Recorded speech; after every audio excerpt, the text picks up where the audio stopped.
O Ironi jogou aí, meu Deus do céu. Nem eu consegui entender o que ele jogou. Povo de Deus, que maravilha. Eu quero dizer que nós vamos ter a pausa para o café agora. Já, já, já, já.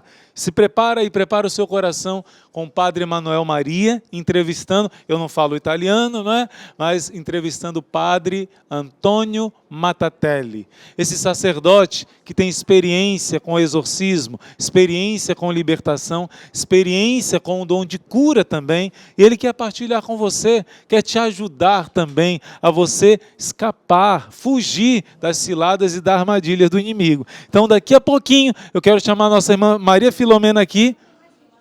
Não, já vou chamar o padre. Pronto, então, Padre Emanuel Maria e Padre Antônio Matatelli, aqui com você na pausa para o café. Seja bem-vindo, Padre.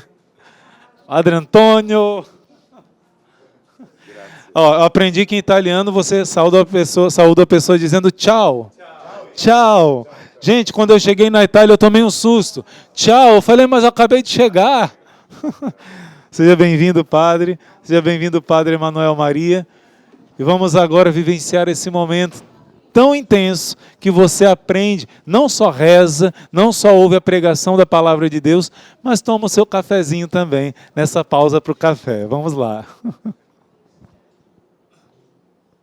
saúdo cada pessoa que chegou aqui hoje. É uma alegria, a gente teve um momento fortíssimo de oração. E recebo também com alegria o Padre Antônio, que está aqui conosco. Seja bem-vindo, Padre.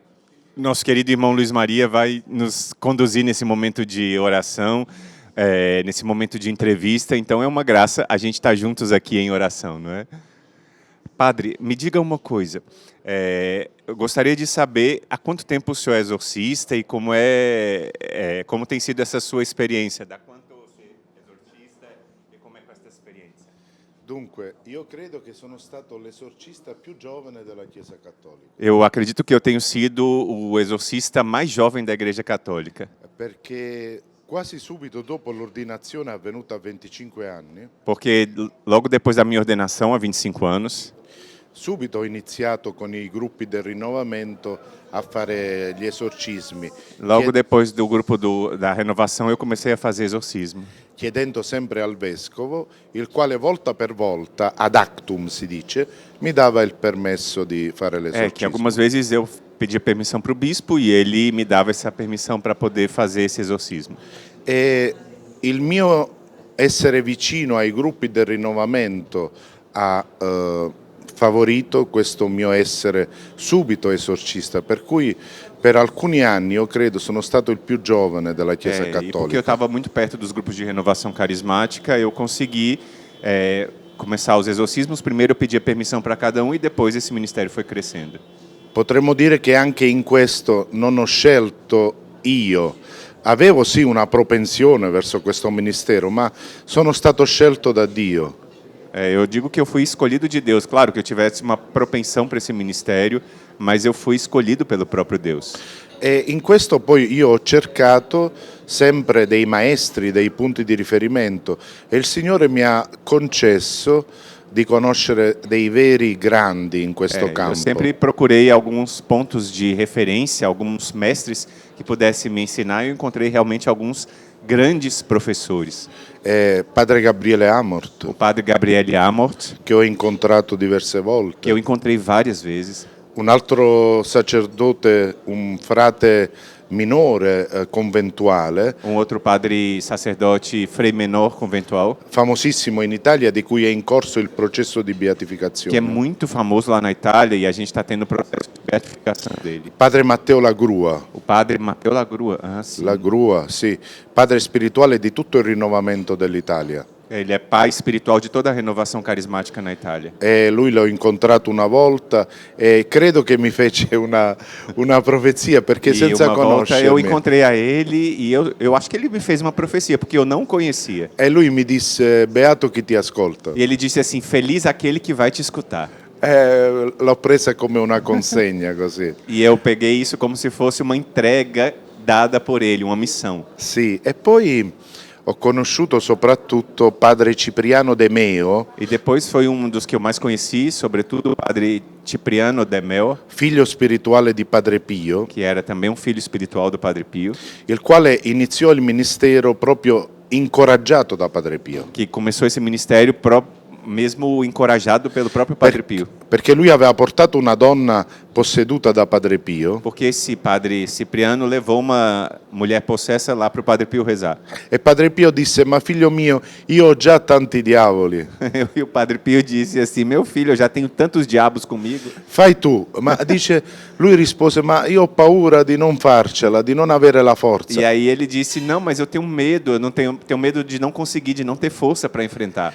Non preoccuparti, disse padre Pio, io pregherò per te e tu avrai la forza. E aí o padre Pio disse: não se preocupe, eu vou rezar por você e você vai ter a força. E lui ha fatto l'esorcista per 70 anni. E ele foi exorcista por 70 anos. Fino quasi a 100 anni ha avuto la forza di fare Até l'esorcista. quase 100 anos ele tinha a força de fazer exorcismos. E lui era un santo, padre Cipriano come padre Pio, uno dei tanti figli spirituali di padre Pio. Era um santo, um dos muitos filhos espirituais como o padre Pio. E io, per me è stata una grazia, un privilegio essere discepolo di padre Cipriano de Meo, Para mim é um privilégio ter sido um discípulo do padre Cipriano. anche perché lui è stato il fondatore dell'Associazione Internazionale degli Também Esorcisti. porque ele foi um dos fundadores da Associação Internacional dos Exorcistas. E quindi lui mi ha insegnato tante cose, sia con la parola sia guardando lui.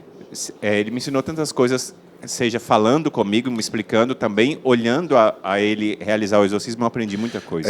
Lui aveva questo contatto diretto con il paradiso, con i santi. Ele tinha esse contato direto com o paraíso, com os santos. Molte volte sembrano incredibili queste cose, molte volte si materializzavano degli oggetti appartenuti ai santi. Muitas vezes até se materializava junto com ele alguns objetos que pertenciam aos santos. Per esempio, una volta durante un esorcismo io ero presente Uma vez aconteceu durante um exorcismo, eu estava presente nesse dia. e San Massimiliano Kolbe gli regalò, uso questo termine, gli regalò degli occhialini che lui aveva. A un certo punto comparvero durante l'esorcismo E, por exemplo, questi occhialini. durante um exorcismo, apareceu, eu digo que foi um presente de Deus, apareceu os óculos que o São Maximiliano Maria Kolbe usava e apareceu lá durante o exorcismo. È come se i santi gli regalassero delle reliquie, Como se os santos dessem para ele algumas relíquias. anche perché di San Massimiliano Kolbe non ci sono reliquie o non ci sono pochissime reliquie, perché lui è morto ad Auschwitz, no? Bruciato. E por causa disso, São Maximiliano, a gente tem muito poucas relíquias dele porque ele morreu queimado lá em Auschwitz. E quindi io ho appreso tanto da padre Cipriano, anche da padre Amort. Ricordo che padre Amort è morto il 16 settembre 2016. Eu aprendi muita coisa do padre Cipriano e também do padre Amorte. Ele morreu no dia 16 de setembro de 2016. E l'8 aprile di quell'anno io l'ho visto l'ultima volta. E no dia 8 de abril daquele mesmo ano eu o vi pela última vez. Parlai con lui, gli chiesi un consiglio Eu falei com ele, pedi a ele um conselho. e lui mi rispose, fu tanto contento, facemmo qualche foto. Io poi gli chiesi un fazzoletto suo. E ele falou comigo, brincou comigo e no final eu pedi para ele um conselho, uma palavra que ele me desse para eu carregar comigo. E anche un fazzoletto. Sim, e também pedi para ele um lencinho que ele tivesse. E lui non voleva darmelo, poi mi ha dato un fazzoletto di stoffa suo. E depois ele não queria me dar aquele lencinho que tinha usado como uma relíquia dele, mas depois ele finalmente me deu. Sì, e quindi ho avuto questa grazia di percorrere questa via.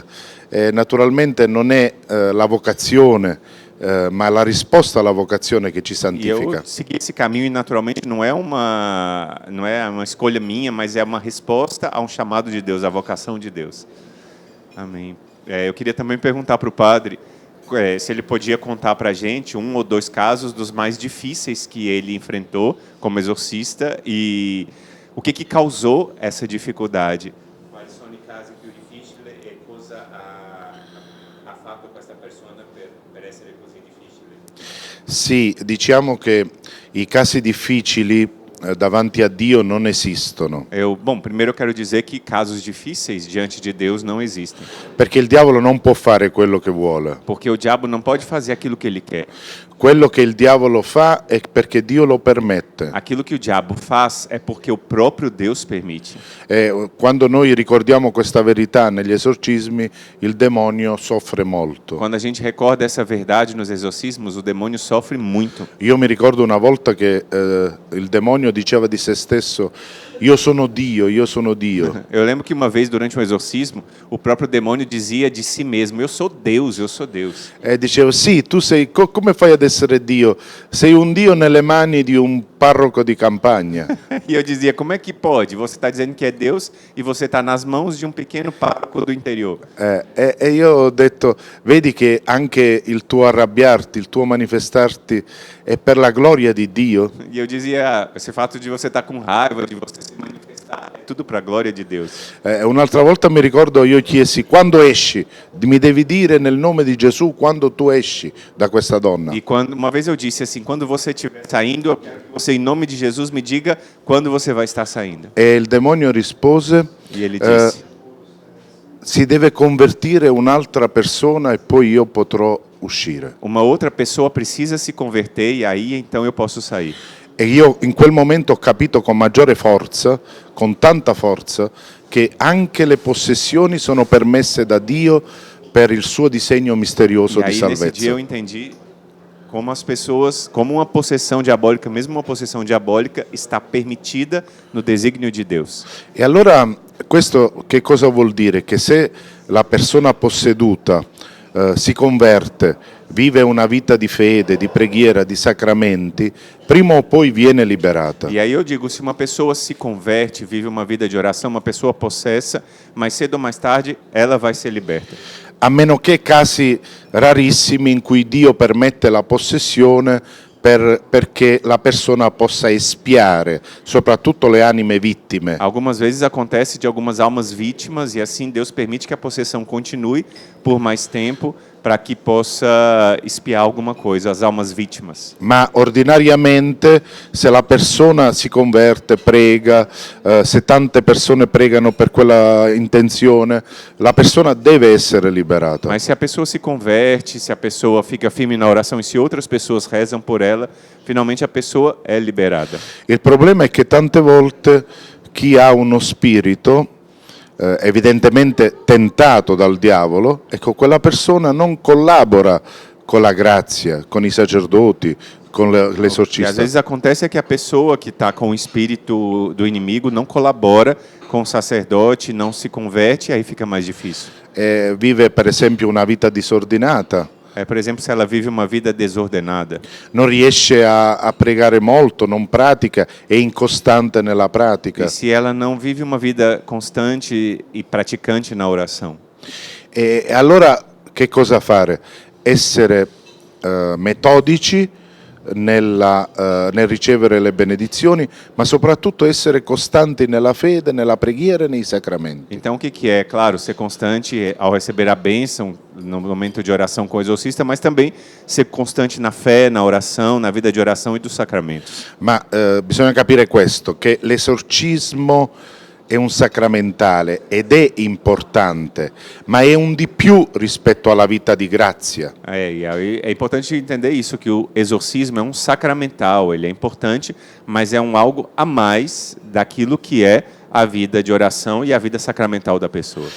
L'esorcismo serve soprattutto ad accompagnare, ad aiutare la persona posseduta. O exorcismo serve sobretudo para acompanhar e ajudar a pessoa possessa. Ma la liberazione avviene sempre per disposizione di Dio. Mas a libertação acontece sempre por desígnio e disposição de Deus. Rare volte la liberazione avviene durante un esorcismo.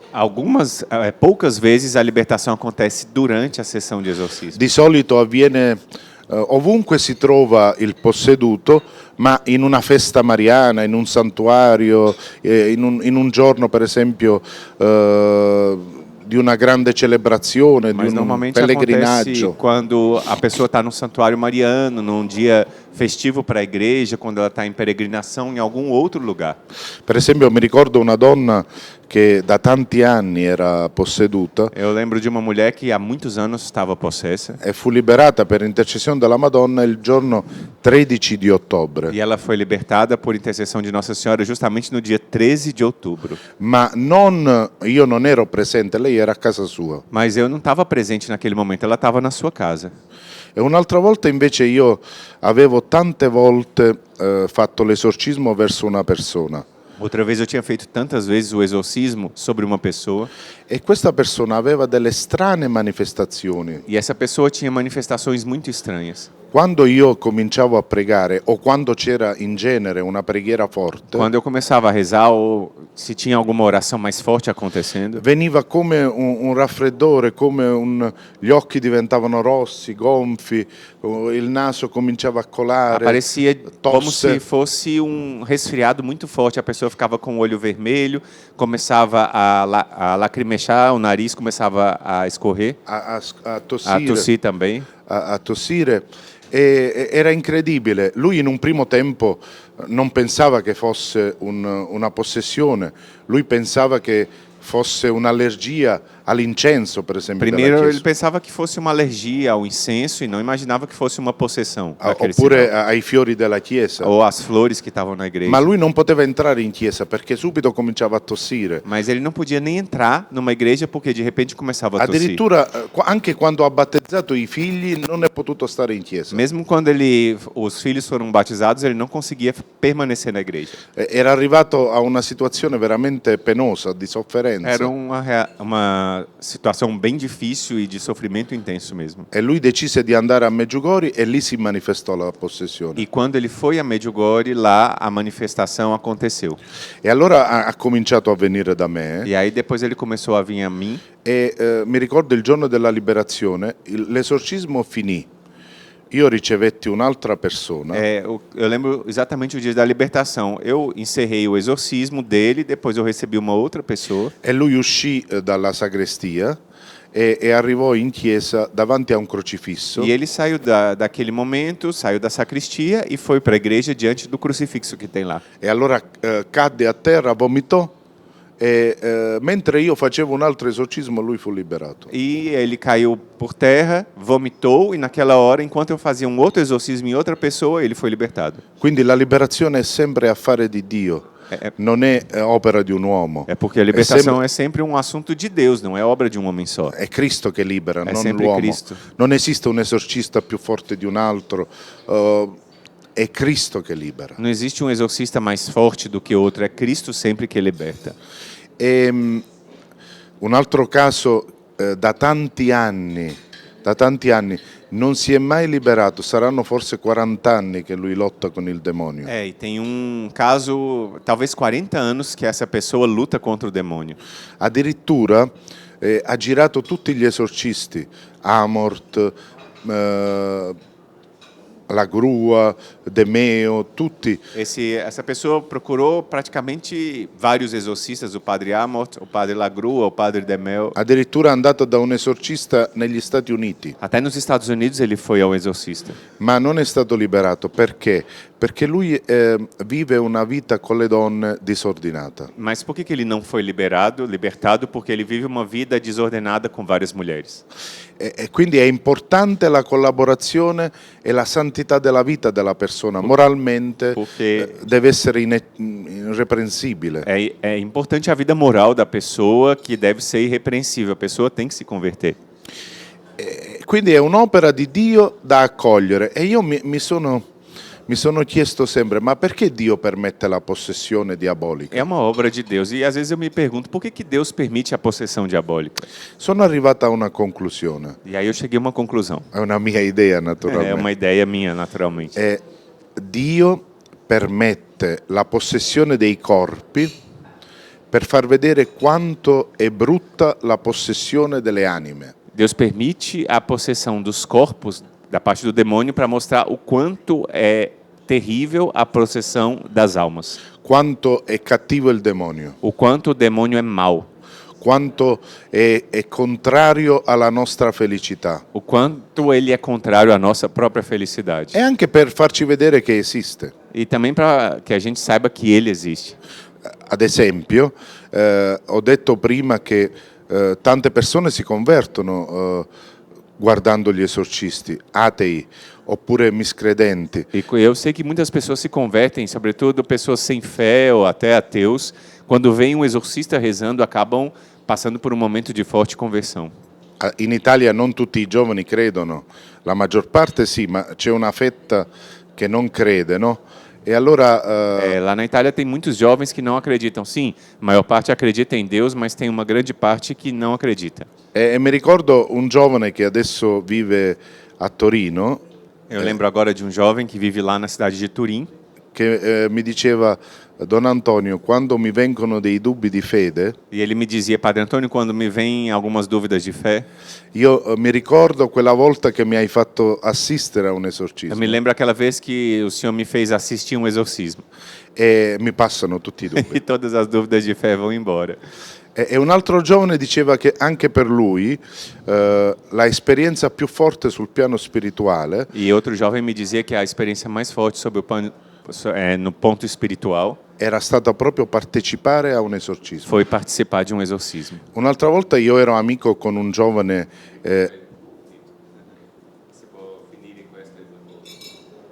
ero amico con un giovane evangelista, E aí eu estava com um amigo, com um jovem que evangelizava, il quale partecipando, dopo aver partecipato a un e esorcismo, depois dele participar de um exorcismo, mi disse: ho capito che la madre di Gesù prega per noi. e eu, depois de participar desse exorcismo, eu entendi que a mãe de Jesus reza por nós. E che lei è forte. E que ela é muito forte. Amém. Eu queria Amém, agradecer amém. o Padre Antônio por esse momentinho. A nossa pausa para o café foi aqui rapidinha, mas a gente já vai voltar lá para o palco. Quem está lá agora, irmã? Já vai começar agora, acho que o momento de louvor, não é? A gente vai preparar, porque daqui a pouquinho a Mariângela vai estar comigo lá, eu saio daqui, corro para lá e a gente vai ter o momento da finalização do testemunho da Mariângela, o que aconteceu depois do batismo dela e como é a vida de Mariângela junto com Santa Rita. Então, vamos lá, irmão Gabriel Maria, estamos contigo no louvor aí.